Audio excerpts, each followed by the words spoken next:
छात्री hostel रे आतंक सृष्टि करने पड़ा बड़ महंगा। हाँ आज्ञा, दर्शक बंधु जगतसिंहपुर जिलार गर्व और गौरव कहले एसवीएम महाविद्यालय। एठाकू विभिन्न अंचल और राज्य बाहरु मध्य छात्री माने पाठ पढ़ा आसी महिला हॉस्टेल रे रही पाठ पढ़ुथिबा बेले अन्यपटे किछि दिन तले जड़े मानसिक विकारग्रस्त युवक निर्दिष्ट रीतिमते प्रतिदिन हॉस्टेल छात्री मानंकु टार्गेट करी हॉस्टेल भितरे पसी छात्री मानंकु अश्लील भाषा गालीगुलज करने सहित खराब इंगित करने और हॉस्टेल झरका को टेका मारी भंगारुजा करने सहित छात्री मानंकु भयभीत करुथिबा बेले बारंबार कॉलेज कर्तृपक्ष और पुलिस को जणाइबा परे कौनसी कार्यानुष्ठान न निया जाउथिबा बेले उत्त्यक्त छात्री माने एकत्रित होई उक्त मानसिक विकारग्रस्त युवक को पाने देबा पई घेरी जाइथिले। एभली देखि कॉलेज कर्तृपक्ष घटनास्थल में पहुंची बुझासुझा करने सहित उक्त युवक को जगतसिंहपुर पुलिस को डकाई पुलिस को हस्तांतर करा जाइथिला। हेले जगतसिंहपुर पुलिस थाना को नहीं छाड़ी देथिले। परे उक्त युवक छात्री हॉस्टेल को जाई छात्री मानंकु चापड़ हाणिबा को धमक देवा सहित गाली गुलज करने घटना कॉलेज कर्तृपक्षों सुरक्षा व्यवस्था को एक प्रकार विराट प्रश्नवाची छिड़ा करिछि। अन्य पक्षरे पुलिस पारिबा पणिया को एक प्रकार अंगुली निर्देश करुछि। एपरि स्तर में जदि छात्री मानंक कौनसी असुविधा हुए सेथिपाई दायी किए रहिबो, पुलिस ना कॉलेज कर्तृपक्ष? अन्यपटे जहाँ एवं साधारण रे चर्चा जोर धरलानी। तेबे एथिप्रति दृष्टि देबाकू जिला प्रशासन को छात्री निवेदन करिसेंती। जगतसिंहपुर जिलारू Sangram Kishore Pattnaik report, Tofan entertainment and news.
Kumar Behera administrative वर्षा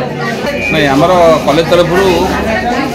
पूर्व थे हैंडओवर होता है। आज पुणी पुलिस आसिक आम सम्मुख नहीं गले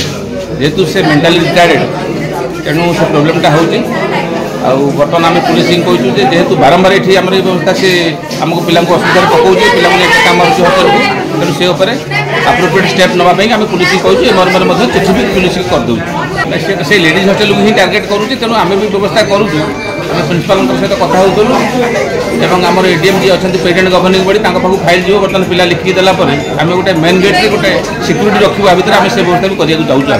पेट्रोलिंग करके आसूँ जाऊँगी कि से कौ समय से पलि आमती करूँ तो आउ पुलिस सब 24 घंटा ये रोनी तेणु आम भी बारंबार लिखीचु बारंबार पुलिस पेट्रोलिंग भी करूँ सी कौ समय पशि आसिक ये परिस्थिति करें तेणु आम आगू वाचफुल रू और पुलिस विषय जन गोटे लेडीज हॉस्टेल तो लेडीज मान सुरक्षा कौन सी गार्ड मुतयन सुरक्षा ठीक अच्छे कि मेंटाल रिटायर्ड पिलाटा जेहतु चली आसिक करुँची आम दुथर भी तो पुलिस जन सारूँ आम कॉलेज वाचफुल अच्छी असुविधा हम नहीं भावुँ पुलिस प्रशासन अप्रोप्रिएट स्टेप ने जदि मेंटाल रिटायर्ड से वास्तव में से पिलाटी से भाया निश्चित भाव में मेंटाली ट्रिटमेंट केमती कर मेडिकल से व्यवस्था करेंगे फैमिली सहित कथबार्ता होना से बारंबार तो इतिहास एमती करूँ तो आ द्वारा लेडीज मान गोटे विपद विपद रही कि आम भी तो हैंडओवर कर पुलिस आम भी कौन करें तेणु परिवार पुलिस मिलित आनुकूल्य तार ट्रिटमेंट करेंगे तार सल्व हो।